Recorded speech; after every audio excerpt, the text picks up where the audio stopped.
Aptisi, Pak Budi, tepuk tangan Pak Budi, serta seluruh jajaran. Di mata saya Aptisi termasuk organisasi yang efektif betul mengawal seluruh agenda perjuangan perguruan tinggi swasta di Indonesia. Yang saya hormati senior kita semua ini, termasuk pengurus di Aptisi, Pak Marzuki Ali, tepuk tangan untuk beliau. Beliau pernah memimpin lembaga ini, cukup panjang perjalanannya dan banyak juga yang telah ditorehkan perjuangan beliau. Tidak terkecuali perjuangan beliau terkait dengan dunia pendidikan. Tepuk tangan sekali lagi. Berikut pengurus yang lain, mohon maaf tidak bisa saya sebutkan satu persatu tanpa merasa hormat saya kepada seluruh pengurus pusat Aptisi, pengurus di daerah dan seterusnya yang hadir, yang saya hormati, saya banggakan. Kepada seluruh guru besar, kepada seluruh rektor yang tadi saya mendengar cerita dari Pak Budi, Pak Marzuki, banyak yang hadir pada kesempatan yang baik ini. Tepuk tangan untuk beliau-beliau semua.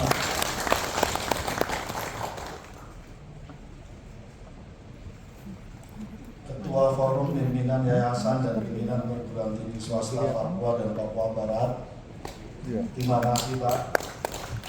Di sini hadir Pak Dr. Zakarias Kiai, terima kasih. Dan seterusnya, mohon maaf tidak bisa sebut satu persatu. Rektor Universitas Balikpapan, tepuk tangan. Terima kasih. Bapak Ibu sekalian yang ada di balkon, tepuk tangan. Mohon maaf tadi terhambat di depan karena memang ada protokol pembatasan, tapi tadi sudah sepakat atas instruksi Pak Budi dan Pak Marzuki. Terima kasih semuanya. Yang saya hormati, saya banggakan Ibu Hetiva, Wakil Ketua Komisi 10 dari fraksi Partai Golkar, Pak Ferdiansyah dari fraksi Partai Golkar. Beliau pengampu di sini sudah 4 periode di sini.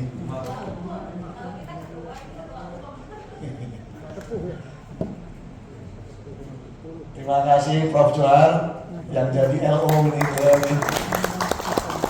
Dia sangat rajin betul, berkali-kali WA ke saya terus mengupdate berbagai perkembangan terkait dengan Aptisi. Ada teman-teman kita ini. Terima kasih. Terima kasih Pak. Beliau kebetulan sebenarnya ada di Komisi 6 ya Pak ya? Oh Komisi 7 ya? Di Komisi 7 sengaja mengawal dari teman-teman Papua dan Papua Barat. Tepuk tangan. Bapak Ibu sekalian yang saya hormati, saya katakan puji syukur kepada Allah, sholawat kepada Rasulullah SAW. Saya atas nama pimpinan komisi mengaturkan terima kasih yang tidak terhingga pada kesempatan pagi hari ini bisa menerima Bapak Ibu sekalian, walaupun tidak bisa sepenuhnya semuanya bisa kita terima, tapi semoga tanpa mengurangi rasa hormat, karena mungkin sebagian yang masih ada di tempat lain bisa menggunakan channel YouTube dan beberapa channel media sosial yang lain yang bisa diikuti secara langsung. Bapak Ibu sekalian saya hormati, RDPU pada kali ini menurut catatan dari Sekretariat Komisi sudah quorum, sudah memenuhi beberapa fraksi. Dengan baca Bismillahirrahmanirrahim, saya buka RDPU dan dinyatakan terbuka untuk umum. Bapak Ibu sekalian saya hormati, agendanya Yang pertama adalah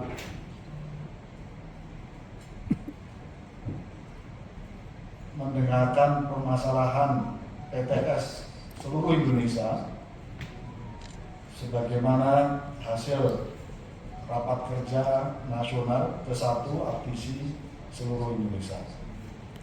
Yang kedua, mendengarkan mengenai permasalahan khusus PTS se-Papua dan Papua Barat. Yang ketiga, mendengarkan dan mencari solusi terkait dengan pembukaan prodi Fakultas Kedokteran Universitas Balikpapan. Apakah disetujui Bapak Ibu? Itu. Terima kasih. Bapak Ibu sekalian yang kami hormati, saya ingin meng-highlight beberapa hal sebelum nanti Pak Budi, Pak Rektor Balikpapan, Universitas Balikpapan dan perwakilan dari PTS Papua dan Papua Barat. Ada 3 hal yang ingin saya highlight pada kesempatan pengantar ini. Yang pertama, kita semuanya pada posisi terkait dengan isu pendidikan perguruan tinggi. Sejak dari awal, pemerintah belum boleh berinisiasi melakukan transformasi. Pemerintah punya hak untuk melakukan langkah-langkah terobosan. Tapi catatan pentingnya adalah tidak boleh ada satu kelembagaan pendidikan perguruan tinggi yang tidak diajak. Harus semua diajak dan dilindungi dalam rangka proses perubahan dan transformasi ini.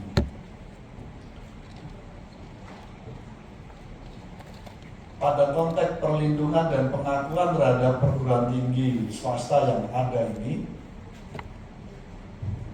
pada konteks itu seluruh regulasi harus ditempatkan.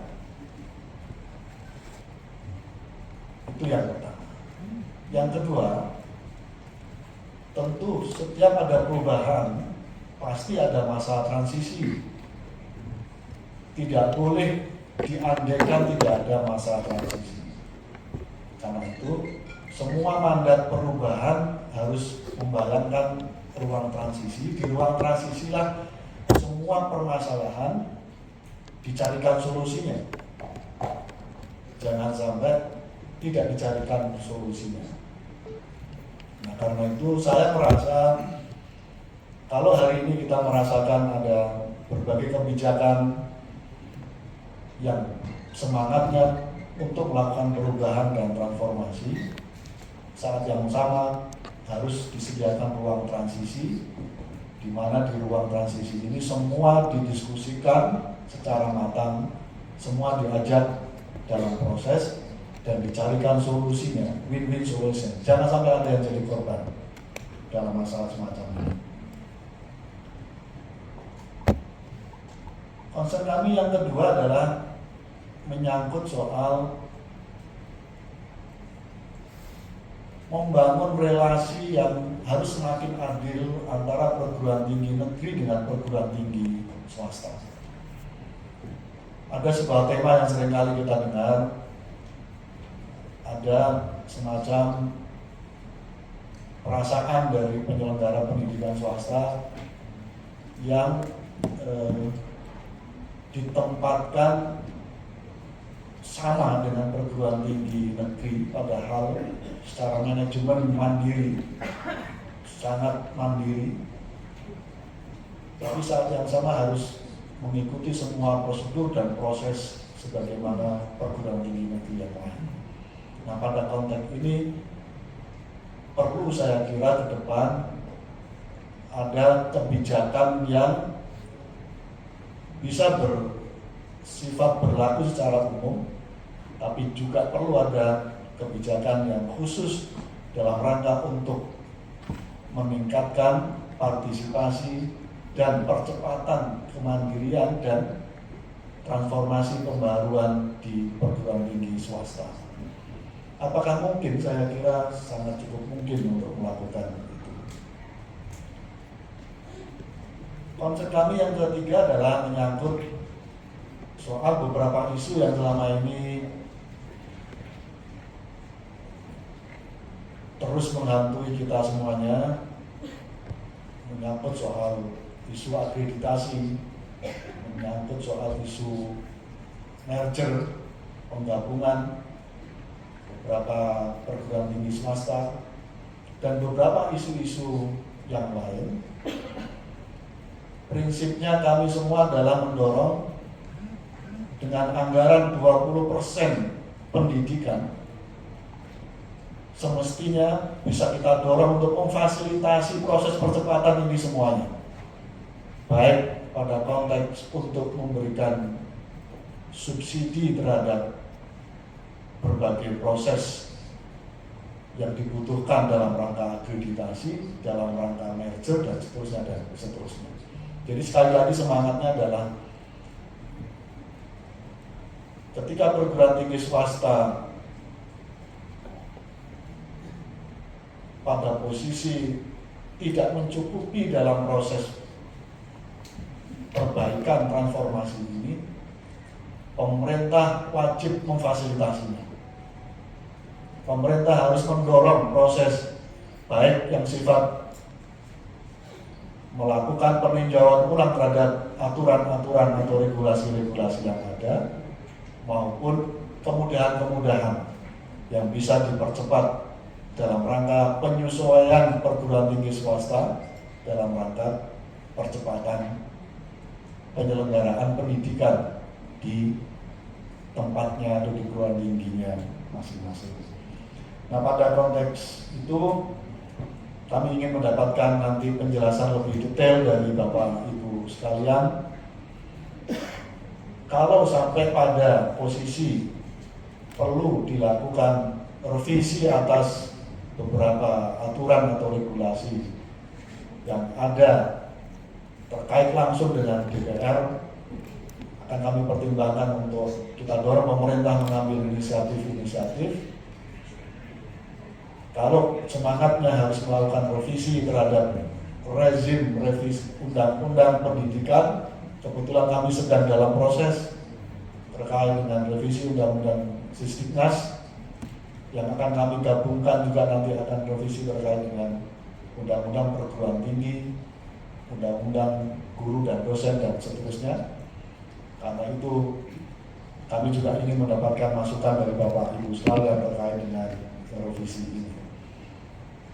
Kalau levelnya perubahan yang dibutuhkan adalah level revisi terhadap PP dan aturan kementerian, kami akan dorong dalam berbagai kesempatan kepada Kemendikbud untuk memberikan ruang perubahan atas aspirasi yang disampaikan oleh teman-teman praktisi yang hadir pada kesempatan pagi hari ini. Demikian Bapak Ibu sekalian, sekedar pengantar dari saya.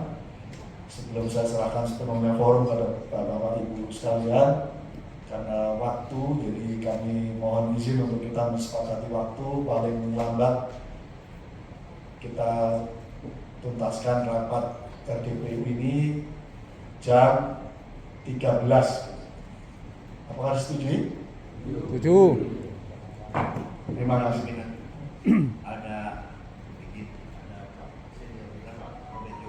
Oh, mereka juga. Oh, gitu. Ada Mas Pur juga nih dari Papua Barat. Oh, Barat. Oh iya. Barat juga Papua Barat. Selamat. Pak Nur, terima kasih Pak Nur juga hadir.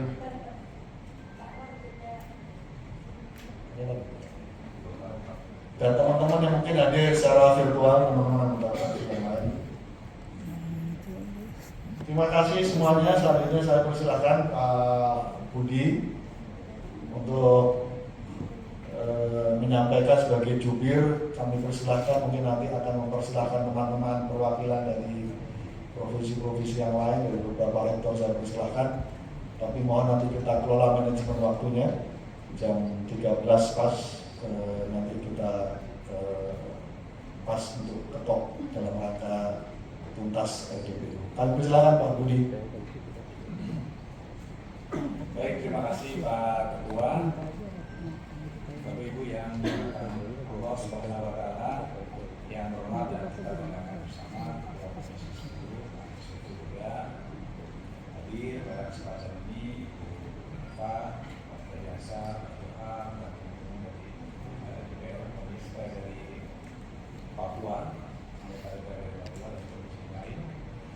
Juga terima kasih kepada teman-teman dari seluruh Indonesia, perwakilan dari Sabang sampai Merauke yang sudah hadir, juga teman-teman anggota DPR Komisi 10 dari yang berada di ruang Zoom. Sekali lagi, Pak Sebuluda, Pak Ketua, terima kasih. Alhamdulillah teman-teman bisa hadir masuk di ruangan Komisi 10 dan semua teman-teman bisa nanti memberi tambahan-tambahan. Nanti saya akan persilakan beberapa perwakilan yang sudah saya catat untuk memberikan tambahan-tambahan dalam hal Kalau kita nggak bisa karena kita punya porsi. menjadi care issue atau isu-isu yang kekinian. Dokter kita kan Assalamualaikum karena kita punya warahmatullahi porsi waktu ya. wabarakatuh. Salam. Marilah kita panjatkan puji serta syukur kepada Allah Pasti ada emosi di depan kan. karena berkat Roh serta irodahnya pada kesempatan pada hari sudah ini penuh. kita semua bisa diterima di Komisi 10 DPR RI yang Saya nggak boleh masuk. kita hormati bersama wakil rakyat yang untuk Semuanya di depannya. menjadi wakil dari Bapak Ibu sekalian untuk bisa mendengarkan aspirasi masyarakat khususnya dalam hal ini masalah pendidikan dan lebih khusus lagi masalah pendidikan ini. Kiai sebelum datang. Para anggota Komisi 10 DPR RI yang kami hormati, saya bisa minta untuk ditayangkan ya.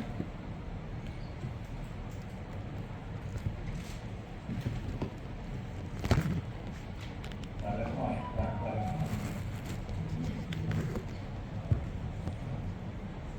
Oh ya, oke.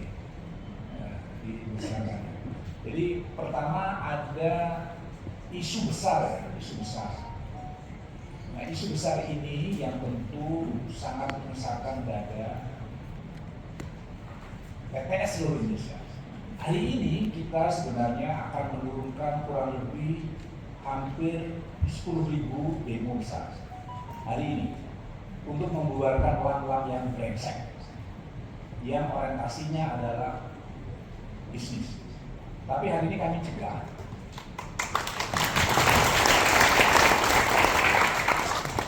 Dan kami akan gayang orang-orang yang ada di dalam lang yang tidak memberikan dukungan kepada lang yang kita inisiasi pada saat Pak Marzuki menjadi Ketua DPR. Dulu kami menamakan lembaga akreditasi independen. Pada saat itu Pak Satrio sebagai dirjen mengundang saya untuk merancang sistem akreditasi yang utuh. Pada saat itu kami diajak studi banding di berbagai negara. Kemudian kami diminta untuk menyiapkan lembaga akreditasi independen. Kemudian pada saat yang terhormat Pak Marzuki sebagai Ketua DPR, kemudian memasukkan lembaga akreditasi independen ke dalam Undang-Undang 12 tahun 2012 pasal 3. Inisiasi ini diharapkan agar kualitas perguruan tinggi itu menjadi bagus. Karena Ban PT saat itu, karena saya juga ikut di dalam Ban PT, tidak fokus terhadap akreditasi yang secara umum bisa di asesmen oleh semua orang. Akhirnya dengan lembaga akreditasi independen waktu itu kemudian sekarang diubah sesuai dengan undang-undang lembaga akreditasi mandiri, maka diharapkan akreditasi lembaga akreditasi mandiri itu lebih fokus kepada program studi. Namun inisiasi APTISI sudah dijalankan. Pertama lahir dalam PTKes yang saat itu 1 hingga 2 tahun masih sesuai dengan komitmen bahwa LAM ini tidak bayar. Tetapi tiba-tiba di pertengahan jalan tahun ketiga kami harus bayar kurang lebih antara 70 hingga 80 juta. Dan yang menjadi permasalahan paling pokok adalah lembaga akreditasi ini tidak pernah diaudit dan orangnya itu saja. Ini menjadi masalah. Masalah ini terus bertahun-tahun bergulir tapi tidak pernah ada penyelesaian. Kemudian ATC menginisiasi LAM lain. Pada saat Pak Menteri Nasir mengatakan bahwa sudahlah serahkan kepada Prodi dan fakultas LAM ini yang dulu diinisiasi oleh ATC, karena kami serahkan lagi kepada fakultas dan Prodi. Tapi di tengah jalan mereka anak durhaka, ya, yang kami inisiasi gak pernah konsultasi dengan kami. Kami sebut anak durhaka. Tiba-tiba melalui Ban PT dan Kementerian dia mengeluarkan biaya, dan waktu itu saya cegah. Saya dengan Pak Marsudi menghadap Mas Menteri dan menghadap Dirjen Dikti, karena April tahun 2021 mau terjadi demo besar-besaran untuk menggulingkan dalam tanda kutip LAM yang mohon maaf tidak pernah diskusi, tidak pernah apa, jalan sendiri, dan mohon maaf padahal kami yang menginisiasi, kami yang mohon maaf menjadikan lembaga ini masuk undang-undang. Yang paling menyakitkan justru buat teman-teman adalah dengan bayar yang cukup mahal. Padahal akreditasi lembaga akreditasi mandiri yang kami gagas itu tidak berbayar. Itu yang diinisiasi ATC. Kenapa? Bapak Ibu anggota Komisi 10 yang kami hormati. Bagaimana juga pemerintah menggelontorkan banyak uang untuk agar Indonesia masuk world class university. Pemerintah ingin perguruan tinggi Indonesia masuk for ICU dengan menggelontorkan miliaran rupiah kepada PTN, tapi tidak ada PTN kita yang 100 besar. Hanya ITB, UI, dan UGM yang 370. Nah, kami melihat lembaga-lembaga tersebut tidak pernah datang ke kampus, tapi bisa menilai. Nah, kenapa Ban PT, kenapa LAM PT harus datang ke kampus? Nggak perlu datang ke kampus. Itu sudah saya rancangkan dengan sistem blockchain, metaverse, artificial intelligence, deep learning, agar LAM-LAM ini cerdas. Nggak usah datang ke kampus, tapi bisa menilai. Permasalahannya, kalau di dalamnya orang di dalam LAM nggak paham tentang konsep ini dan menggunakan konsep ini untuk menjadi raja, menjadi malaikat penyabut nyawa, dan kemudian berorientasi bisnis, ini menjadi bahaya. Masalahnya teman-teman PTS yang masuk ini berulang nggak paham. Karena inisiasi ini kan dari ATC, kami membuat inisiasi agar semua perguruan tinggi tidak resah, tidak tiap hari kerjaannya mengerjakan bolang, tapi lebih kreatif. Dengan cara apa? Semua kegiatan perguruan tinggi masuk di-upload ke dunia maya, dan seluruh stakeholder bisa menilai semua perguruan tinggi dan langsung mengeluarkan peringkat. Sehingga tidak bayar. Nah, kalau LAM kita katro, nggak paham, ya semuanya jadi bayar, jadi mahal. Ya. Kemudian diktinya nggak paham, kompak semua. Nah, oleh karenanya ATC berinisiasi untuk merubah Undang-Undang 12 tahun 2012 tentang ya, akreditasi yang ada di dalamnya agar tidak bayar, dan silakan dilakukan oleh LAM, tetapi LAM-nya harus paham dulu ya, esensi penilaiannya itu. Ya. Dulu mohon maaf, Dikti tidak memperkenankan proses pembelajaran berbasis virtual. Tapi sekarang sudah 3 tahun, mau tidak mau, suka tidak suka, teknologi ya, menghapus semua perencanaan perundangan yang berlaku di negara ini. Nah, dengan model semacam ini bisa dilakukan oleh semua lembaga akreditasi, termasuk di dalamnya lembaga akreditasi independen, dan sudah dilakukan oleh pemeringkatan di dunia. Maka kami katakan bubarkan LAM PT yang orientasinya bisnis. Pilihannya adalah pemerintah atau kami yang berbeda. Silakan buat LAM yang tidak memungut biaya. Silakan LAM cari cara untuk mencari dana, tapi bukan dari perguruan tinggi.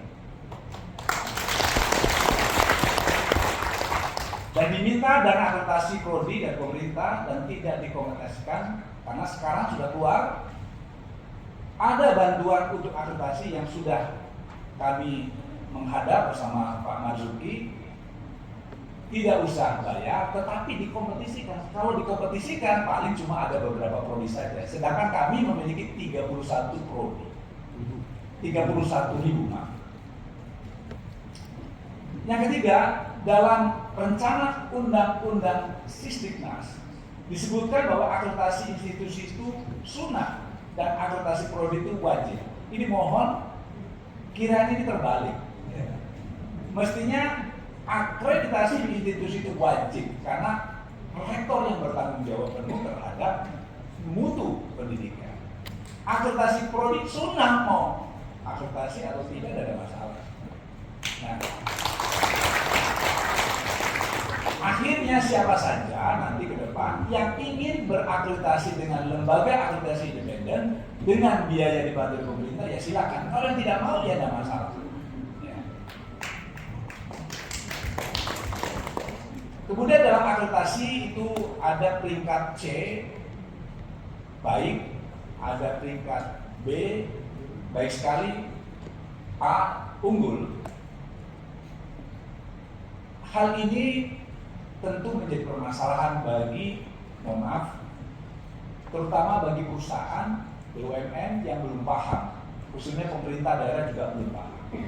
Maka kami menginginkan dalam RUU nanti harus dirubah, hanya ada dua pilihan, akreditasi itu pilihannya akreditif, non akreditif, atau terakreditasi dan silakan Bapak-bapak yang terhormat, anggota Komisi 10, lihat negara-negara lain, tidak ada pendekatan, hanya Indonesia saja. Celakanya kami sudah diskusi dulu di zaman Pak Marzuki, kami diundang Pak Marzuki, Komisi 10, kemudian DPD, Pak Menteri, Menpan dan sebagainya. Saya jelaskan termasuk Pak Menteri Ristek, karena beliau-beliau tidak paham. Saya menjelaskan akreditasi itu ada dua, Pak.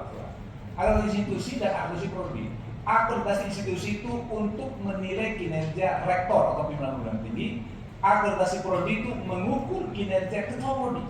Celakanya penerimaan pegawai di instansi sampai sekarang masih ada, walaupun sebagian sudah paham. Untuk bisa bekerja di Bank Indonesia misalnya, syaratnya akreditasinya harus A misalnya. Ini kan konyol karena nggak ngerti. Padahal dari 115 pertanyaan di Bora itu hanya satu pertanyaan tentang IPK. Jadi kan lucu, mengukur kinerja ayah dan ibunya, tapi menjadi ukuran anaknya, kan lucu gitu. Saat itu sudah disepakati di tahun 2018, Menteri Menpan, Menteri Ristek, Komisi 10 dengan DPD sudah sepakat bahwa ini ada salah kaprah. Jadi saya ulangi lagi, akreditasi institusi menilai ayah, akreditasi prodi menilai ibu, ya ketua prodi. Tetapi nanti kalau bekerja, kalau ayahnya hebat, kamu boleh bekerja. Kan lucu ya? Nah saat itu mereka baru paham, karena dulu saya nyusun Borang Bandgate di tahun 1990. Akhirnya dirubah, tapi masih banyak daerah-daerah yang menjadikan ukuran akreditasi dari ABC. Padahal itu mengukur ayah ibunya, anaknya walaupun dia cum laude tidak bisa bekerja. Ini kan, mohon maaf, kalau bahasa kampung saya di Garut itu goblok gitu.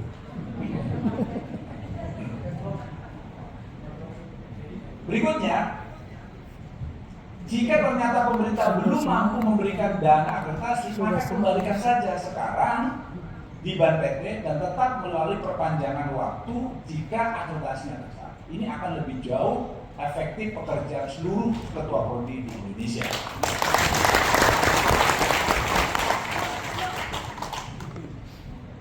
Nanti untuk lebih lanjutnya saya persilakan Pak Edi, Prof. Edi, Ketua Bidang Lembaga Akreditasi di APTISI bisa menambahkan jika diperlukan. Untuk uji kompetensi, Uji kompetensi mahasiswa kesehatan seluruh Indonesia, kami sekarang masih ada 320.000 lulusan perguruan tinggi kesehatan yang tidak bisa bekerja dikarenakan mereka belum lulus uji kompetensi. Dan celakanya adalah sesuai dengan Undang-Undang 12 tahun 2012 pasal berapa? 44. Di situ dinyatakan bahwa uji kompetensi itu dilakukan oleh perguruan tinggi bersama lembaga tersertifikasi dan atau organisasi profesi. Itu pasalnya sudah jelas. Pasal 44 Undang-Undang 12 tahun 2012 ayat 2. Tetapi kenyataannya, yang terhormat anggota Dewan Komisi 10, ini dilakukan oleh Dikti. Jadi jelas itu melanggar undang-undang. Karena di dalamnya ratusan miliar tiap tahun mengalir. Dan celakanya dipungut oleh PTN. Sedangkan pemahaman kami, jika ada lembaga yang memungut uang masyarakat, itu harus seizin DPR. Waktu itu saya lapor ke Pak Marzuki, akhirnya digagalkan. Tapi sekarang dilakukan lagi. Akibatnya perguruan tinggi kesehatan peminatnya kurang karena ada uji kompetensi yang juga salah. Mestinya uji kompetensi itu mestinya ada 3 ranah, ya. Ranah psikomotorik, afektif, terus kemudian ranah Kognitif. Nah, yang dilakukan di sana hanya 1 ranah. Ya. Kognitifnya saja ujian itu salah sudah jelas. Nah, baru 1 tahun kemarin mereka rubah, tetapi tetap masih dipegang. Dan siapa pemegangnya? Saya minta itu harus diusut di KPK karena ini uangnya nggak jelas. Ini udah berapa tahun? Udah 10 tahun. Yes.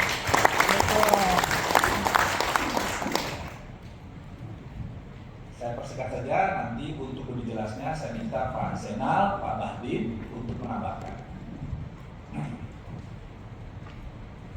Selanjutnya, lamanya perizinan prodi baru dan penggabungan.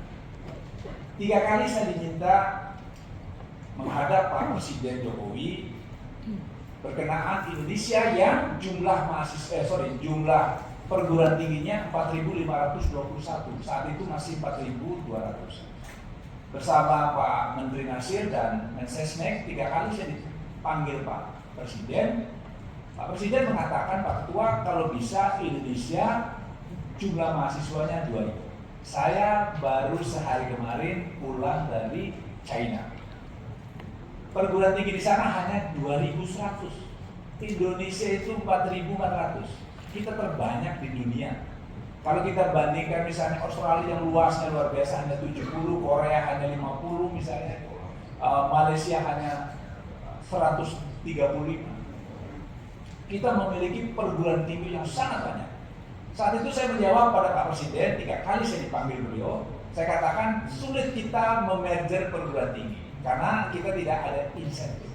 Yang kedua, kita negara kepulauan, jadi sulit. Saat itu belum ada yang namanya Zoom meeting, Google Meet dan lain sebagainya. Intinya Pak Presiden menginginkan jumlahnya dikurangi dan waktu itu untuk merger dan membuka program studi gak jelas tahun, ada 5 tahun, 8 tahun dan lain sebagainya. Akhirnya Pak Presiden, ya, pertemuan kedua ketiga beliau mengatakan saya minta Pak Menteri untuk membuka program studi dan merger maksimal 15 hari. Maksimal 15 hari. Kenyataannya sekarang itu bisa 2-3 tahun. Gak jelas. Ya, gak jelas. Nah, saya ini tiap hari di WA, di telepon dari Sabang sampai Merauke menanyakan hal-hal yang sepele. Nah, sekarang kan zaman digital, mestinya ini semua bisa diperiksa dengan deep learning, dengan machine learning, tapi diperiksa oleh reviewer yang mohon maaf, pemahamannya tidak standar. Besok salah, yang benar Udah bener, salah, revisi, yang salah jadi bener, yang bener jadi salah. Nah, mohon maaf, di Dikti ini banyak pedagang-pedagang eceran gitu. Tidak jelas ya.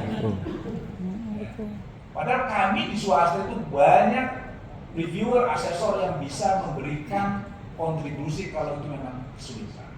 Dan celakanya lagi, ini instruksi presiden. Kami itu nggak mau. PTS itu lebih baik jadi raja-raja. Kami mau bersatu, merger. Tapi kami dihambat oleh sistem yang tidak jelas.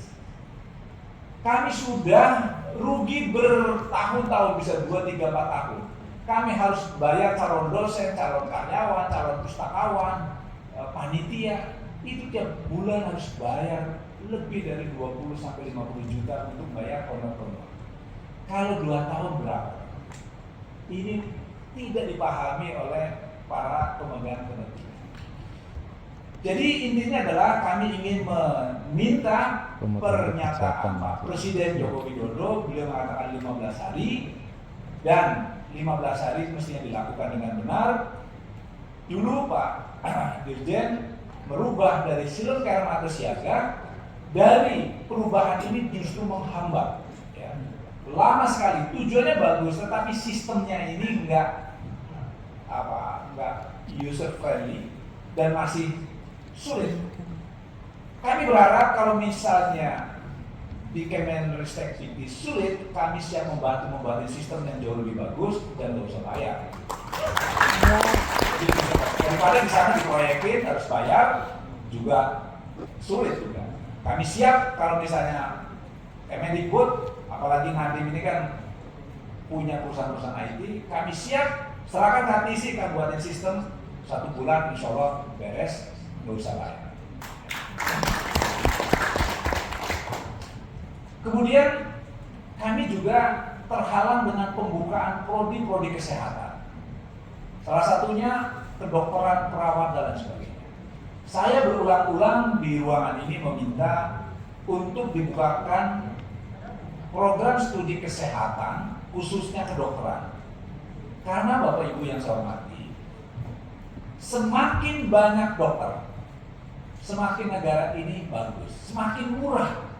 Kedokteran itu mahal, ada mafianya. Untuk bisa membuka program studi kedokteran itu butuh biaya yang sangat besar. Kenapa? Coba kalau kita lihat, setiap perguruan tinggi kita boleh buka fakultas hukum. Jadi ahli hukum kan banyak. Kan kita enak dengan ahli hukum banyak. Jadi ricu kan kita? Gak gitu. Semakin banyak ahli ekonomi, semakin kita paham tentang ekonomi. Semakin banyak dokter diharapkan biayanya fakultas kedokteran itu jadi murah dan orang tentu banyak sehat. Sekarang untuk bisa lulus menjadi mahasiswa kedokteran kurang lebih di swasta butuh 1 miliar. Padahal untuk menjadi sarjana hukum 15 juta selesai. 15 juta. Nah, kalau kedokteran mahal ini berarti sesuatu. Kalau semua perguruan tinggi dipersilakan asal persyaratan terpenuhi, ini akan jadi murah. Nanti saya persilakan tambahannya dari Rektor Universitas Balikpapan. Ini bukan hanya Balikpapan saja, ini semua ini Pak Marzuki semua sarjana kedokteran, ya. Dan juga, mohon maaf, Balikpapan itu dari penggabungan ini kami mohon yang terhormat Pak Ketua, kita juga ingin dilayani lebih dekat lagi. Kalau dari Papua harus ke Jakarta, kalau harus dari Sulawesi Barat harus ke Jakarta, itu sulit sekali. Maka mestinya kita tambah lagi pembukaan L2 Dikti di tiap provinsi. Salah satunya Kalimantan, Timur misalnya. Jadi agar lebih mudah, ya, lebih mudah pelayanannya. Daripada kalau sekarang tuh Pak, tadi saya di WA, ya, oleh Rektor UMI. Rektor UMI kalau di sana dihormati sekali Pak. Rektor Unpas dicegat oleh Satpam. Rektor UMI ngancam, Pak, saya punya 36 mahasiswa, kami bawa tepung DPR. 36.000. Rektor Unpas punya 30 mahasiswa. Rektor Unpas bilang saya kepung mahasiswa saya. Nah, saya mohon maaf Pak Rektor, semua ini kan rektornya besar-besar mahasiswa. Tapi kita sepakat nanti kalau ini nggak beres baru kita turunin semua mahasiswa. Tentu Pak Ketua dan teman-teman Komisi 10 paham ya anggaran pendidikan kita yang 20% belum mencapai itu semua. Kami mohon itu bisa ditempuh dengan baik dan kami ingin sekali Pak Saiful Huda kami bisa bicara ini tiap 6 bulan sekali kan, agar RDP ini bisa digunakan dengan baik. Juga termasuk kita lagi membicarakan hal-hal yang sangat sensitif bagi perguruan tinggi, yaitu masalah pajak perguruan tinggi. Pajak perguruan tinggi kita ini luar biasa seperti perusahaan perseroan terbatas. Undang-undang Sisdiknas, Undang-Undang 12 tahun 2012 disebutkan perguruan tinggi adalah nirlaba, tapi kenyataannya kita diperlakukan seperti perusahaan. Yes. Semuanya kena pajak, bahkan kemarin hampir-hampir mahasiswa masuk uang kuliah kena pajak. Kami mohon kiranya berbagai pajak nanti bisa didiskusikan. Nanti saya minta Pak Marzugali dan Pak Jenderal Sudir nggak ada, Pak Marzugali lah nanti bisa menanyakan. Saya kira secara umum inilah tambahan-tambahan yang nanti bisa teman-teman tambahkan, khususnya yang terakhir adalah permasalahan perguruan tinggi Indonesia Timur terakhir, yaitu banyak masalah perguruan tinggi di Indonesia Timur, khususnya Papua. Kami meminta pemerintah memperhatikan kondisi di Indonesia Timur, khususnya Papua, dan permasalahan kekurangan sumber daya manusia dosen perlu mendapatkan perhatian khusus. Lebih lanjut nanti akan kami minta Pak Basri Moding ya, dan Pak Zakaris Gai dan Pak John Agustinus untuk menambahkan ya walaupun beberapa menit. Saya kira itu saja. Kami persilakan Pak Marzugali untuk menambahkan permasalahan pajak. Silakan Pak Marzugali. Singkat-singkat aja Pak ya. Terima kasih Mas Budi, pimpinan Komisi 10 dan anggota Komisi 10 yang saya hormati. Singkat saja, pertama saya ingin tadi ada yang lupa. Masalah akreditasi yang saat ini masih transisi dari Ban PT ke Lam PT. Jadi Ban PT sudah melepaskan, Lam PT belum siap dan kita memang menolak. Nah, ini harus ada keputusan. Karena apa? Sudah ada instruksi dari Ketum untuk tidak kita mendaftar di Lam PT, tapi dampaknya ada. Kenapa? Prodi menjadi tidak terakreditasi. Dan ini akan bermasalah pada saat mau wisuda. Nah, ini sudah sangat krusial, waktunya sudah tidak bisa menunggu, ya harus ada keputusan. Artinya apa? Sementara diambil alih dulu oleh Ban PT. Ya, ini yang paling penting sekarang. Kalau tidak, ini akan demo besar ini, karena melibatkan mahasiswa yang akan wisuda. Bagaimana mahasiswa yang akan wisuda tidak terakreditasi? Jadi mohon pimpinan Komisi 10 meminta kepada Dikti agar pengalihan dari Ban ke Lam itu ditunda. Paling tidak ada masa transisi lah, kalaupun mau, sampai undang-undang Sisdiknas ini diselesaikan. Jangan mendahului. Ini kan sudah mau direvisi, dan saya dengar langsung dari Kementerian juga dan Dikti kelihatannya akreditasi prodi ini akan disunahkan kelihatannya. Itu yang terakhir. Dan yang akan wajib itu akreditasi institusi. Dan itu pun terakreditasi dan tidak terakreditasi. Itu konsep yang terakhir yang kita bicarakan. Kemudian yang kedua terkait pajak, ini sangat krusial Pak Ketua dan para pimpinan, para anggota. Ada 3 hal perpajakan. Saya draftnya sudah saya kasihkan ke Pak Saiful karena baru saya tulis hari pagi, baru sempat. Pertama terkait PBB. PBB itu sudah diatur dalam Undang-Undang Nomor 12 Tahun 94.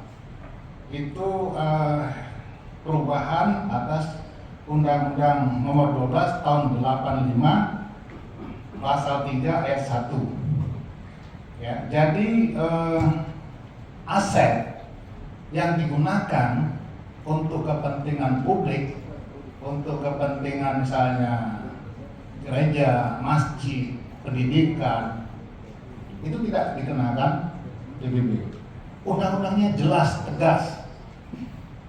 Dan khusus di Sumsel saya baca, perdanya copy paste 100% sama dengan undang-undang.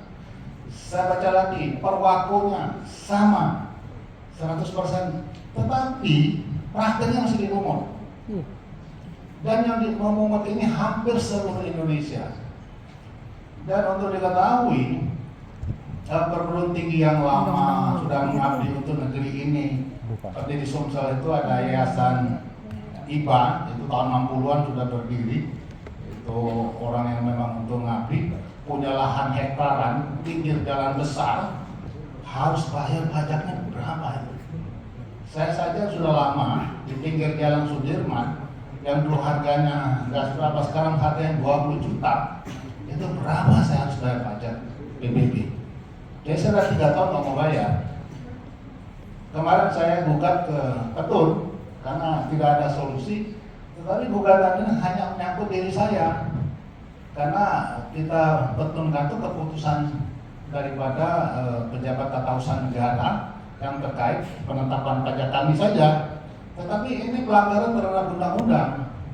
Nah, supaya saran kami DPR yang salah satu fungsinya melaksanakan pengawasan, memberitahukan kepada seluruh pemerintahan kota dan kabupaten agar PBB ini tidak dipungut.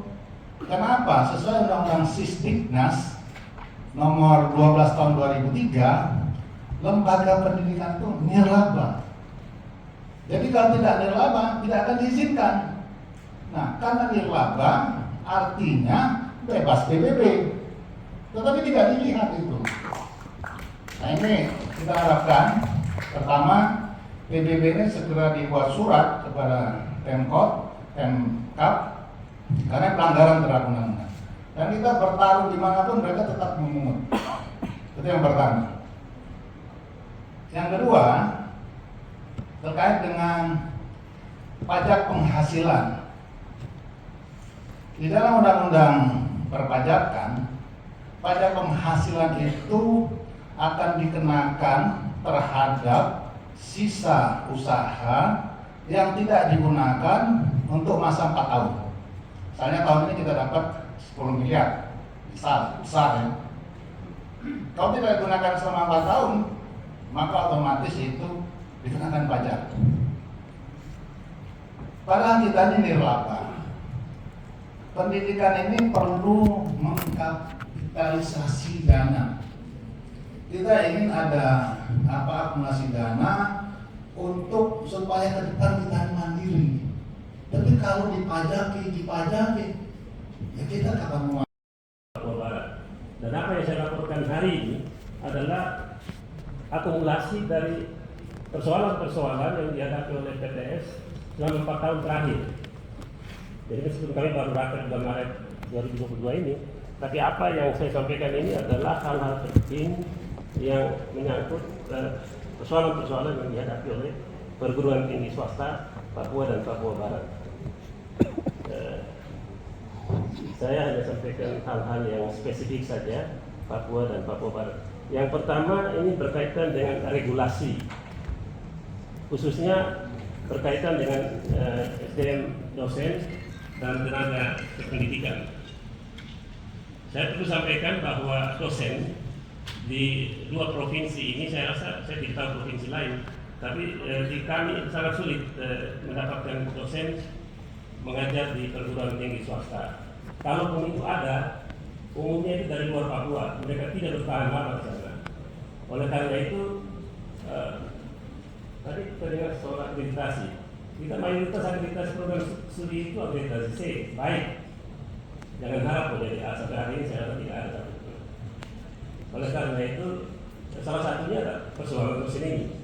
Oleh karena itu kami minta sesuai dengan afirmasi ya, saya harap Undang-Undang 21 tahun 2001 yang sudah direvisi, Undang-Undang nomor 2 tahun 2021, saya pikir kita bisa pakai dasar aturan ini untuk meninjau kembali peraturan Menteri Pan-RB yang tidak memungkinkan untuk diangkatnya dosen PNS diperbantukan di perguruan tinggi swasta. Itu yang pertama. Kalau ini tidak kita lakukan, ya saya pikir Papua akan mau begini terus. Kita akan bicara isu ini terus. Oleh karena itu kami datang ke sini untuk ada jalan keluar tentang ini. Itu yang pertama. Lalu yang kedua ini berkaitan dengan tenaga-tenaga yang mengelola sistem informasi. Selalu masalah tentang pelaporan PD. Ada yang sudah dilatih, sudah mahir, tidak bertahan lama, keluar dia. Karena mungkin ada tawaran tempat lain yang lebih baik. Karena mereka ini kan swasta ya, jadi dia kalau tawaran yang baik dia keluar. Kita harus latih lagi orang baru lagi. Dari kementerian selalu minta ilmu dikti. Ini kenapa terlambat? Ya terlambat terus karena persoalannya seperti ini. Oleh karena itu kami minta khusus untuk ini diangkat PNS tempatan saja di perguruan tinggi swasta supaya dia tidak lari. Begitu. Itu yang pertama. Lalu yang kedua itu menyangkut kondisi mahasiswa kita. Jadi mahasiswa di perguruan tinggi swasta di Papua itu isinya itu sebagian besar, saya boleh bilang di sini 90% itu adalah orang asli Papua. Yang ada di perguruan tinggi negeri kita berapa? Universitas Cendrawasih di Jayapura, kemudian ada ISDI ya, Institut Seni dan Bisnis Indonesia di Jayapura tapi kecil. Kemudian ada Unipa di Manokwari, Universitas Papua, dan Musamus yang baru ada di Merauke. Kalau cuma tiga ini dengan ISDI itu saya pikir berapa orang yang bisa masuk. Akan banyak sekali anak-anak asli Papua yang tidak kuliah. Nah, perguruan tinggi swasta ini menyelesaikan soal yang satu ini. Tapi dengan kondisi model yang tadi saya bilang, maka itu sangat sulit. Apalagi orang tua yang tidak mampu, 92% itu penghasilannya di bawah 2 juta setiap bulan.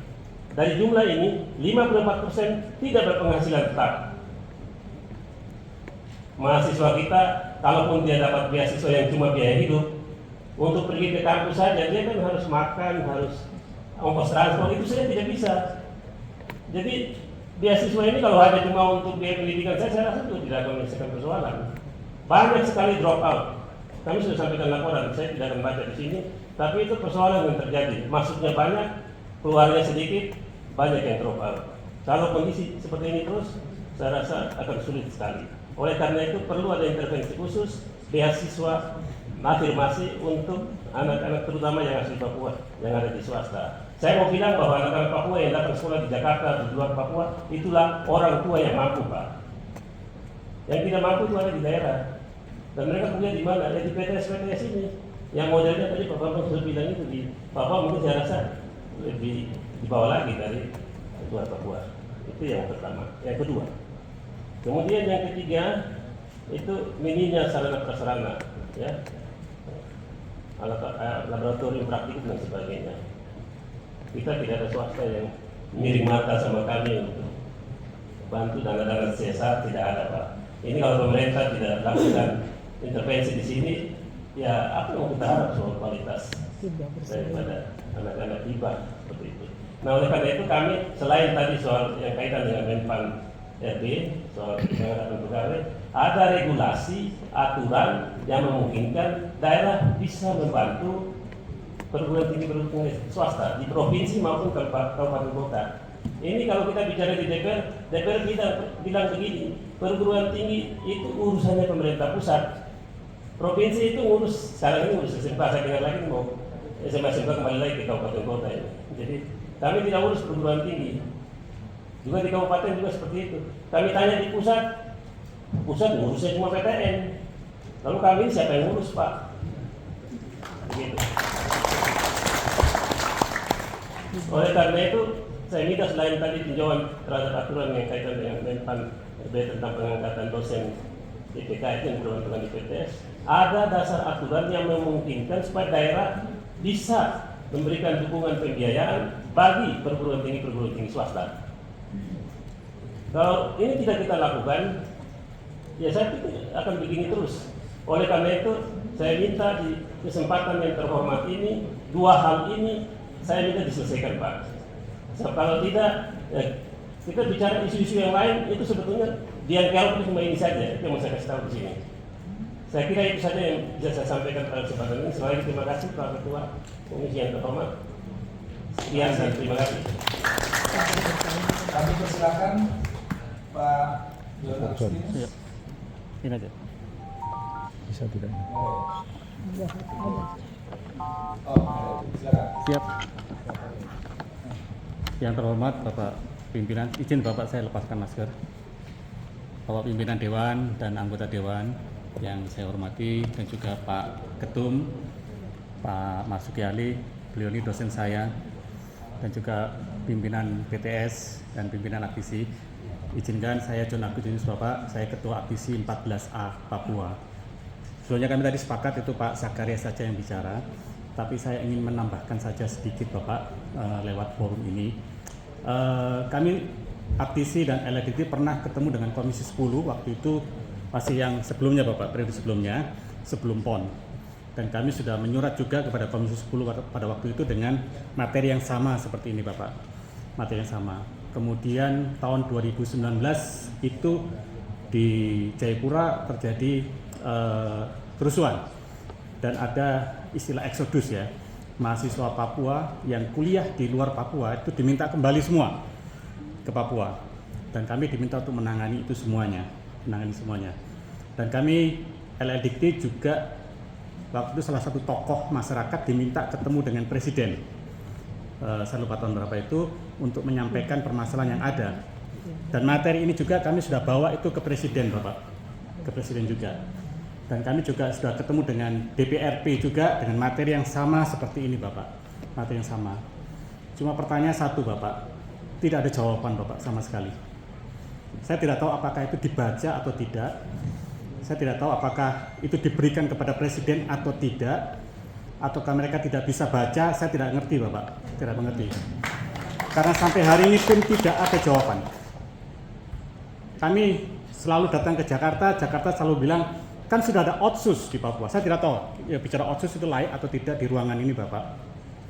Kan sudah ada dana yang begitu besar masuk ke Papua. Tapi saya mau katakan lewat kesempatan ini Bapak, PTS seperti yang Pak Ketum tadi bilang, itu basah aja tidak ada Bapak. Dapat aja tidak ada dari pemerintah daerah untuk PTS. Padahal PTS ini Pak, itu milik masyarakat. Dana otsus itu untuk masyarakat asli orang Papua Bapak. PTN itu milik pemerintah pusat Bapak. Milik Kemendikbud Bapak. Bukan milik pemerintah daerah. Tapi kenyataannya, saya tidak perlu jelaskan lebih jauh, PTN itu masih menjadi prioritas utama di daerah. Makanya tadi Pak Zakaria Sgei mengatakan berikan kami regulasi Bapak. Kami sudah ngomong di DPRP juga, baik provinsi maupun daerah, dan kami juga sudah ngomong dengan Komisi 10 waktu itu Bapak, tidak ada jawaban sama sekali sampai dengan hari ini. Nah, undang-undang otsus ini kami bertabrakan Bapak dengan kepentingan pemerintah pusat dan kepentingan pemerintah daerah. Kami meminta, tadi Pak Zakaria mengatakan minta dosen PNS. Bapak tadi dikatakan bahwa orang tua, ini hasil riset Bapak, hasil riset antara Aktisi 14A dan juga LLDT. Jadi kami memiliki data yang valid Bapak, bukan asbun kami Bapak, bukan asal bunyi dan asal ngomong saja, tapi kami dilengkapi juga dengan data yang kami lakukan riset. Tadi dikatakan oleh Pak Zakaria Sgei, penghasilan orang tua untuk orang asli Papua Bapak, itu adalah 2 juta rupiah sebulan Bapak. Orang asli Papua. Di Papua Bapak, kalau saya bicara dengan pemerintah pusat, orang Papua ini minta afirmasi, selalu afirmasi. Indonesia ini luas, semua minta semuanya. Oke, benar Bapak. Tapi saya mau katakan, Papua itu 3,5 kali Pulau Jawa Bapak. Dan penduduknya tidak lebih dari 5 juta jiwa Bapak. Apa sulitnya untuk membangun anak asli Papua? Tadi dijelaskan, tadi dikatakan ada 37.000 mahasiswa itu tidak kuliah. Itu sejak tahun 2019 Bapak, karena itu COVID-19, kemudian ada kerusuhan, kemudian itu yang ada di pangkalan data. Nah sekarang anak yang tinggal kuliah itu hanya kurang lebih sekitar 7.000-an lebih, Bapak. Kemana mereka semua? Dan banyak terjadi kerusuhan. Yang kerusuhan itu adalah mereka yang ingin kuliah itu tidak bisa, Bapak, tidak bisa.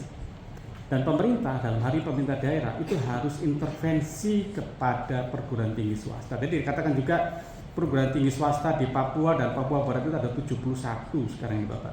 PTN itu ada kurang lebih 4 PTN, itu yang di bawah Kemendikbud, Bapak.